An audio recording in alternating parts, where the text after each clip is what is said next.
বন্ধুরা আসসালামু আলাইকুম, সবাই কেমন আছেন? তো আজকে চলে আসছি আমরা মথুরাপুর হাটে, অর্থাৎ ধুনুর থানার মথুরাপুর ইউনিয়নের হাটে। তো আমরা প্রথমেই এসে একটা রেসার পায়রা দেখলাম। দেখতে পাচ্ছেন পায়রাটা অস্থির লেভেলের সুন্দর, কালারও অস্থির।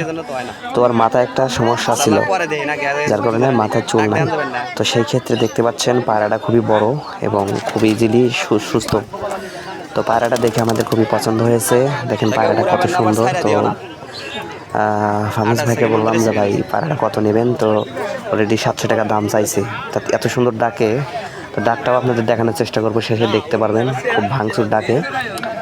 তো আপনারা যারা আমার এই ভিডিও দেখেন দয়া করে একটা সাবস্ক্রাইব করবেন এবং পাশে থাকবেন। তো ভিডিওটা কেমন হয়েছে কমেন্টে বলে যাবেন। দেখতে পাচ্ছেন একদম হাই লাইন রেসার, অর্থাৎ মস্ত বড় একটা পায়রা। তো এই পায়রাটা খুবই সুন্দর লাগছে আমার কাছে। দেখতে পাচ্ছেন হাটের আরো অনেক কবুতর, খুব সুন্দর সুন্দর কবুতর উঠেছে। তো আজকে হাটের কালেকশন একটু কম, মানে